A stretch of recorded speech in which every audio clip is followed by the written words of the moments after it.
Hello, Glenn Parker High Vibration Foundation. I've been trying to get into a more loving, more unconditional loving state in the beginning to try to set a better tone. Thank you for joining me. I wanted to talk about third to fourth density transition and the fact that you are now a fourth density being having a third density experience. Glenn, what do you mean by that? Well, at the end of 2012, you did transition to the fourth density. The Earth and all collective entities on it did. And you still are projecting a third density experience for congruity, because it would do you no good for your heart, for your mind, for your soul to start jumping around and having these different experiences if you didn't realize why. You would think that you were going crazy. So this wouldn't be useful for you.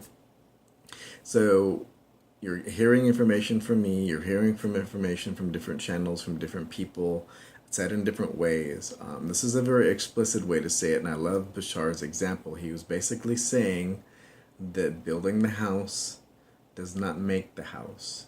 What does that mean?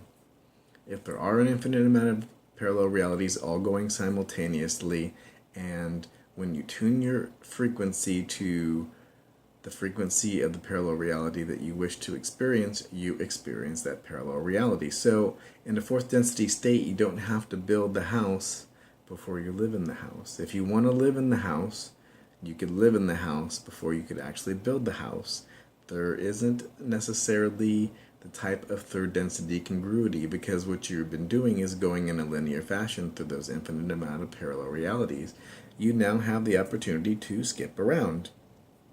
And this can be representative many ways. You might, for internal congruity for the collective consciousness, it's very likely that a house just isn't going to sprout up overnight and you're going to go live there. Because for collective consciousness, there's still a lot of people who are going to be into the 3D state that's going to go and spin off into the 3D reality. And that probably wouldn't be good for them. But what that actually means is, if you want to accomplish something, if you want to do something, if you want to have a particular life experience, you don't need to work and get all this money saved up to go, let's say, to Amsterdam, to visit the United Kingdom, or to go to Australia. You need to follow your highest excitement on the things that excite you the most and not have expectations as to outcome. Because what ends up happening is those expectations get in the way, because the human mind is not designed, never has, never will be designed to know what the future will bring, what the best way for something to come to you is. That's your fifth density. That is the higher self. Fifth density entity is in more of a time-space reality, where space is, and time is very little, or time is infinite, and then space is very little, where it has the ability to have preview into space. So it can see in time, anywhere and everywhere, and it makes sense. So it's like having a twin on a mountaintop, and you're in the valley, you're walking down, and it's nudging you and saying, hey, take a right, you need to go this way, but this is the fastest way, it's straight ahead. And then you get there because you didn't listen, and that bridge is washed out. And now you have to go all the way back and go around, because your twin on the mountaintop saw that the bridge was washed out and that there was a better way to go. You don't know what the fastest way to your goals are, is basically the moral of the story. So if you want to go to Australia, for instance, if you want to take a trip, if you want to find a lover, follow your highest excitement. That feeling of excitement, that feeling of joy, that feeling of love is more of what you really are in your higher density states.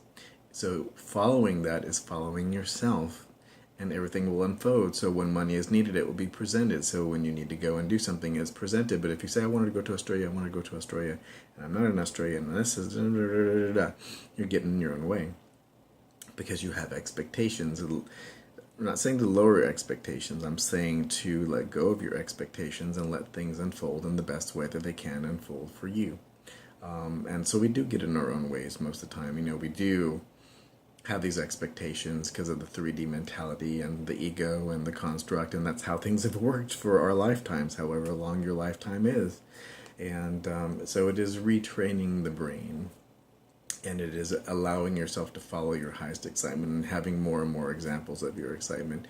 Because if you just go and get up and say, I want to go and visit my friend that lives in Sedona, and I'm going to drive out there, and I live in California, I'm just not going to go to work next week. I'll be supported, there'll be money for me. great, go do that. But if your belief systems, if you're on your way and you're nervous and you just don't know, oh, am I going to have money when I get back? Am I going to have a job? Is this going to work out? Your belief systems are now not in alignment that you are going to be supported by following your highest excitement. And I have news for you. You're going to run into a brick wall and things are not going to work out for you because that nervous energy, that fear, is interfering with the energy state of your highest excitement. It is basically walking the razor's edge. If you fall off the side of your highest excitement, it will go away very easily. You can rev it back up, but it is a lot more difficult, and you will find that the things that you wanted to work out won't work out. Money won't be there when you need money, blah, blah, blah. So how do I get more into alignment with that? Well, it is really about being more purely in tune, and maybe baby steps if you need it. If you're finding it hard to follow your highest excitement and have that core belief that you are immortal, that you are eternal, and that all these different channels are coming through. You have Adronis, you have TReb, you have KYRON, you have some of the YahYel civilization, you have all these different entities coming through. Abraham-Hicks, which has been coming through for eons, who mastered or conveyed the law of attraction, the idiom of the law of attraction that's been an adaptation by so many people. They conveyed it, and they present themselves as a collection of entities. Abraham-Hicks presents themselves as a collection of entities, always has, and now they're talking about vortex, and that you are source energy manifest into a physical body. Source energy, all that is, you are all that is, manifest into a physical body. If that is true, you have access to everything. That means you always have been. That means you always will be. You are immortal. You are eternal. Coming and drawing that conclusion for yourself will make it a lot easier for you to follow your highest excitement, to do things that are more in alignment with your true self and your true nature. And I get emotional about this because when I speak about this, this is one of my highest excitements, is to help other people follow their highest excitement and to get into a more loving, energetic state. There's a group of us that is going to go into this fourth density state together that chose to do so, and this is not something that's ever been done in space and time in this way, from great darkness to great light before. Come and join us. Come and join us. Come and join us. And if you're saying this is crazy talk, check it out. Don't dismiss it. If most of you will have had an experience with Abraham-Hicks. Some of you might even have gone personally to the seminars for Abraham-Hicks, and you actually are latched on and really do believe that process because you have used it and it works for you. Check out some of these other channels. These are all independent people. They all live in different places around the world. They have not in the past collaborated. They're starting to collaborate now, but they don't. They're all saying different things in different ways from these different entities. They're all saying the same thing. How's that possible? Unless that actually happens to be true. And you have examples of like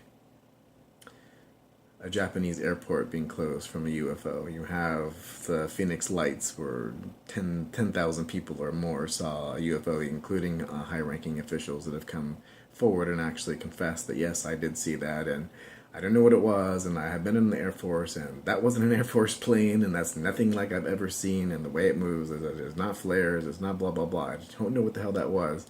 Only thing I can classify that as a UFO. And that was the YahYel coming through, doing a little drive-by going, yo, humans, just to come by and say hello.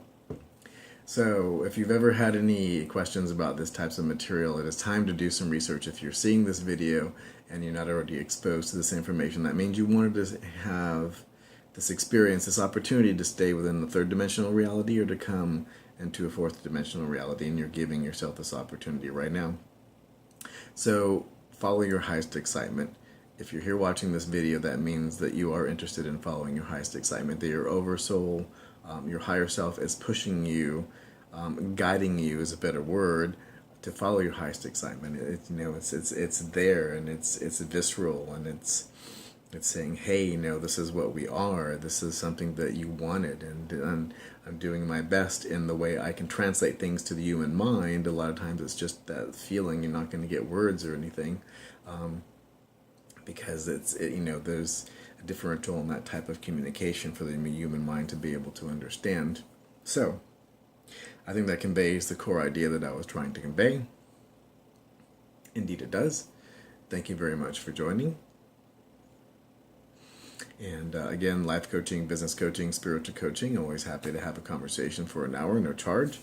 And I thank you very much for joining me. And also keep an eye out for the Bashar Space-Time Antenna Project. It's going to be a crowdfunding campaign. You're going to be able to find the link down below. I want to make one of these things and run it through the rigors and processes and bring in experts to do some testing on it that are electrical engineers, maybe even hire in NASA type of engineers that are electrical engineers, have them run it through the rigors and document this entire process. So that's pretty exciting. Thank you very much. Love and light, and have a fantastic day.